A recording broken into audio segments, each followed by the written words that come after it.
You're listening to The Real Well Show with Kathy Fedke, the real estate investor's resource.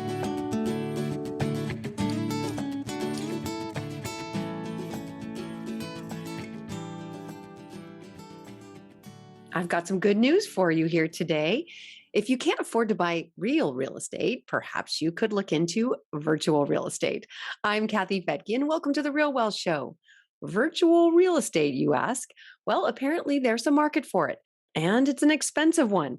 Our guest today, Janine Yorio, is the co-president at Republic Realm, a Metaverse innovation and investment platform. She previously worked in private equity for Northstar Capital and in real estate and hotel development at the Standard Hotels. She's a graduate of Yale University, and she's here with us on The Real Well Show today. Welcome, Janine.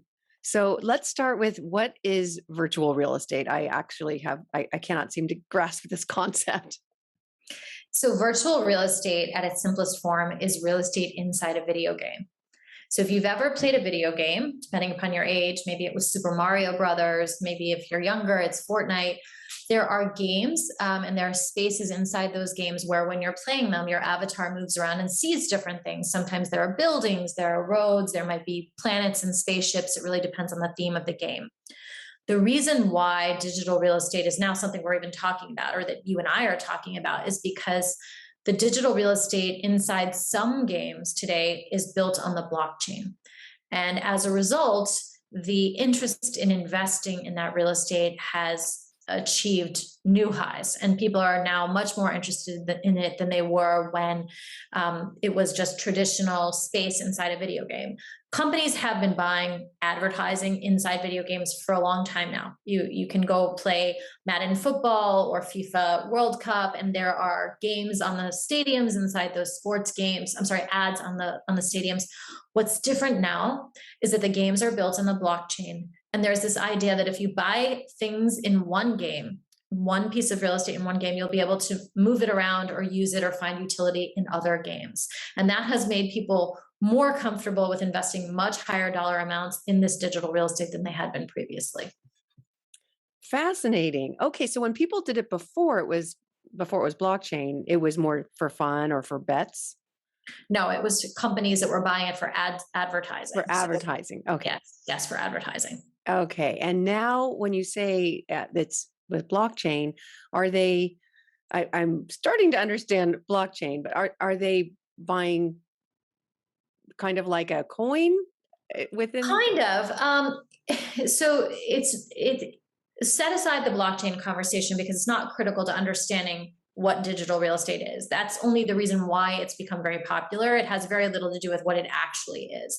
Digital real estate is the space inside a video game. Generally, it's the space inside a video game that has no stated objective, meaning you're not there just to like kill aliens or capture somebody else's battleship. You're there to build something. You have the freedom to build whatever you want. You can build your own world. You can build your own house. And owning the real estate inside the game gives you carte blanche to build something that's in your imagination that you can now put in this game that other people can walk around and see. So that's what digital real estate is. You can use it for advertising. If you're a company, you can make it a billboard. You can make it a store. You can make it an event space. You can host concerts there. You can sell, say you're an artist or a creator, you can sell your art or creator through a gallery. So there's lots of different things you can do with digital real estate, much the same way you can do it with real estate in the real world. Wow. Okay. So how do I find it? So that's where it gets harder. And that's where a company like ours starts to add a lot of value. So there are hundreds of different games that have a digital real estate component. Many of them have not yet launched yet. So people oftentimes buy the real estate in the game before the game launches, much the same way that people buy homes in a neighborhood before the neighborhood is developed. So there are groups, people, companies going in and buying the digital real estate before games launch. And that's where a group like ours is able to act as the intermediary and find those opportunities and bring them to investors. And that's what we do at Republic Realm. We create investment vehicles that allow people, funds, family offices to invest in this category, because it can be sort of difficult to access as an individual investor who may not be as familiar with the space. So you're like a real estate agent for virtual real estate. We're more like a real estate investment manager. We don't broker the deals. We actually principal the investments. We have investment vehicles where we take in third-party capital and go out and buy those assets and manage them on behalf of our investors. So would this be considered a higher risk investment? This is an extremely high risk investment. You shouldn't make an investment like this unless you're comfortable losing all of the money you invest.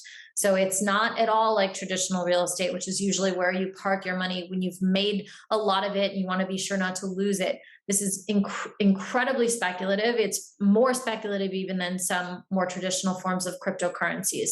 So it's not something that you should enter into if you are not very, very comfortable with that risk. Are you familiar with EXP, the real estate brokerage that's very much online and somewhat virtual? Yeah, and I believe like during the pandemic, they were hosting meetings and conferences for their employees in these virtual spaces, right?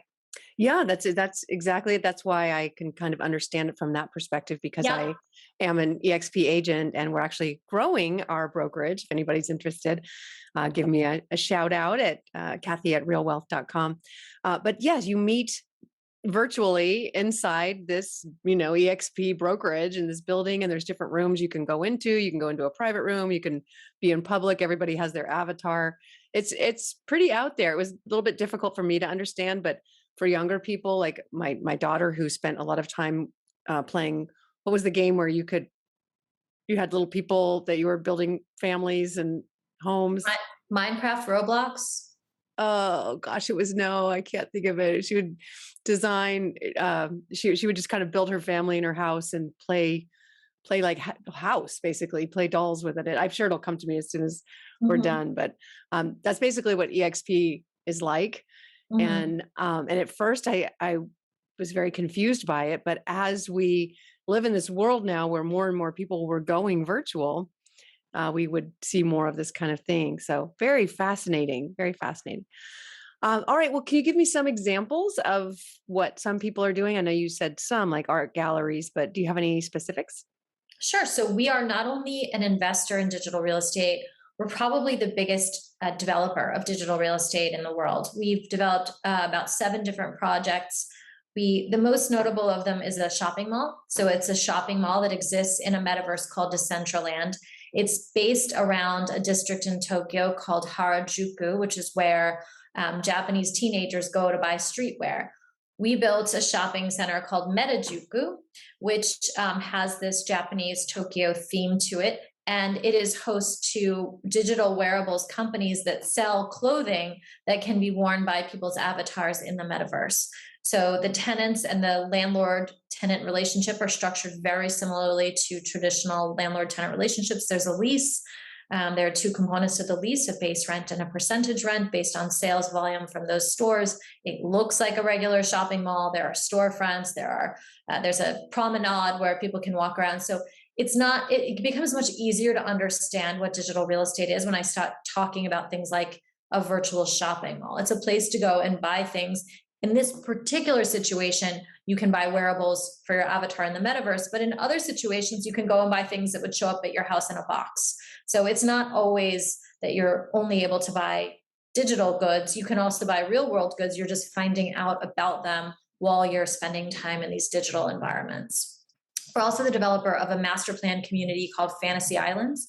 It's a series of 100 private islands that were built in a metaverse called the Sandbox. They're each architecturally unique and designed by real world architects. They're meant to be ultra luxury, so they're definitely the very high end. There are 3 different villa varieties, each of which has different traits. They all have a very large dock, suitable for having a private yacht and other maritime vessels and vehicles, and they're expensive. We originally sold the first 100 for $15,000. They were priced in cryptocurrency, but they equated to $15,000 each. And now they're trading for upwards of $100,000 each. And these are private islands that can only be found in a video game called the Sandbox, where you can go there with your avatar, invite your friends, avatars, have parties, do whatever you want there. and generally, show everybody that you are successful and that you're smart enough to have gotten in early and buy one of these private islands. So those are the kinds of projects we're developing and building, and the dollars that are being made doing it are very real. They're not insignificant by any stretch, and that's what makes this so interesting. It's not just a curiosity. It's not something for kids. The dollar amounts that are being deployed in these metaverses are truly enormous. We actually completed the largest metaverse land sale in Decentraland. We spent $900,000 on a parcel of land in Decentraland. The market cap of land in the largest few video games, we call them metaverses, are well over $1 billion. So all the land in those video games, when you take it and you add it all up, it's valuable. And a lot of people understand that value and believe in that value. And when properties inside those metaverses trade, they're paying those prices that support that valuation. So a lot of times real world real estate people will kind of look at me and they're like, well, this isn't real. So, well, that depends on your definition of real. If real means real money, making real returns, it's very real. If you mean it's real, like you can go touch it, it's not real, but then websites aren't real either. And is your website valuable? Do you need a website? Do you need a URL and a domain name? That's not real, but it's certainly valuable. So if you can measure the value of digital real estate based on the number of people that see your space, whether you're a company or a person, then you can start to understand, yeah, this stuff isn't real in the traditional sense. You can't kick it, but it definitely has value in the sense that it gives you a space that people can see. People from all over the world, they don't have to fly there or walk there. They can see your space from their computer. And I think that's a really powerful sales tool that we're very quickly going to realize every company needs one, needs a storefront, needs a presence, needs an activation in these metaverses, because that's where the next generation of consumers are going to find things. Well, it's always hard to wrap your head around new technology. And I think you're probably too young to remember what it was like to have the internet enter our world. Just like you said, there were so many people that were late to the game on just creating a website, not understanding. You don't need that. You don't need that for anything. And now, real world companies, of course, they have websites, and internet only companies are starting to open bricks and mortar stores. It's becoming apparent that you have to meet consumers where they are, whether it's online or in person. You have to be in kind of both places almost equally. And I think the metaverse is going to be the third leg on the stool. So our generation is perfectly content to scroll through a 2D website and just scroll down the page looking for things. Today's children who grew up playing immersive video games like Minecraft, like Fortnite, like Roblox, that's not how they interact with technology. They want video because they grew up on YouTube. They want immersive environments because they grew up on Minecraft. They want audio chat with their friends. They want to hear what people are saying while they're doing these things. And that's how they interact with technology. So it's not a curiosity. It's already here. It's just not already here for people of our vintage. It's definitely already here for people who are 10 to 16 years old. And those people inevitably will become adults. And this is their expectation of technology. I'm here to build it so that it's ready when they start to grow up. And also when other people who are slightly older start waking up to this reality as well. I think that will be the quote I take from today is it's not for people of our vintage. That's such a sweet way of saying it.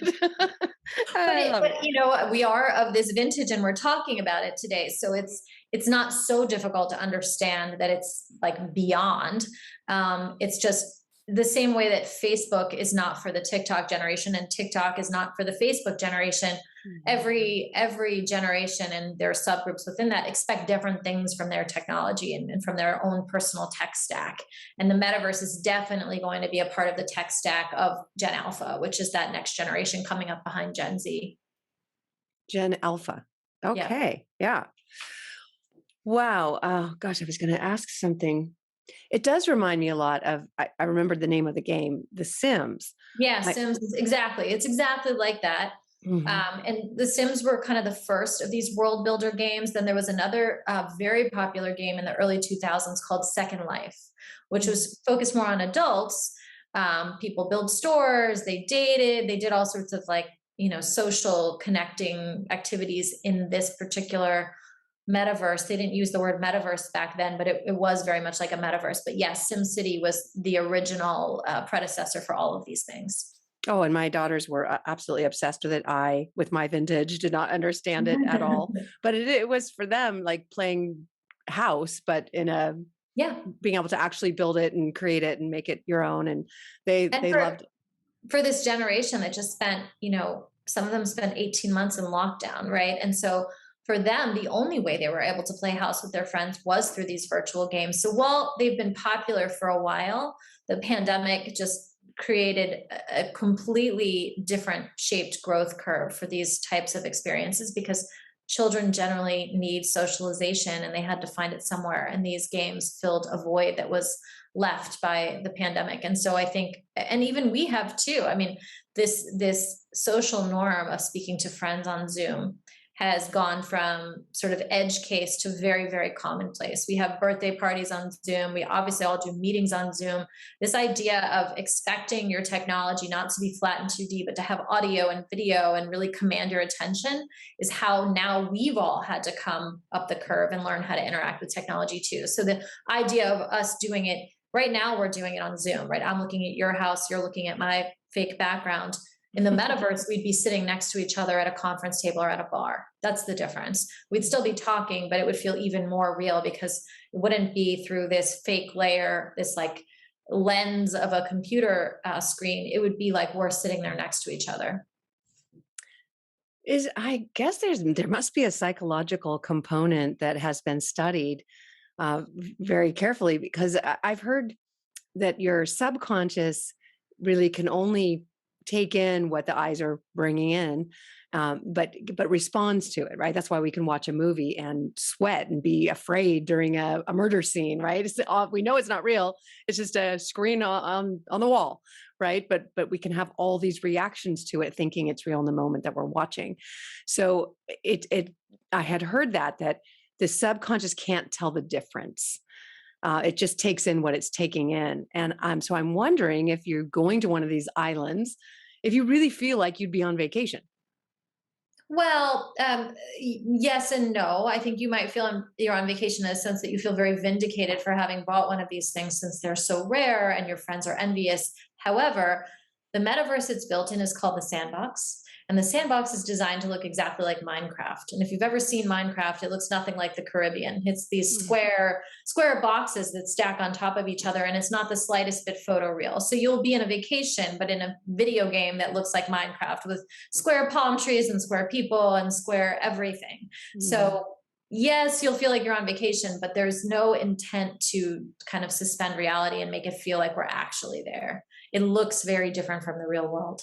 Oh, okay. So not really like a 3D sort of. Okay. It's 3D. It's 3D, but it's 3D, but it looks very specific, like a very specific type of video game. Okay. Fascinating. Well, thank you so much for enlightening us on what our kids will be doing in the future. All right. Thank you so much. And we'll have all your contact information in the show notes. Thank you, Kathy. And thank you for joining me here on The Real Wealth Show. If you're looking for hard assets and real estate, you can get more information at realwealthshow.com. Once you join, it's free. You'll get access to hundreds of free educational webinars that will teach you the ins and outs of real estate investing. Everything from tax deductions to getting the right loans, and also referrals to property teams across the country who have property management in place to make it a turnkey investment. Again, you can check that out at realwealthshow.com.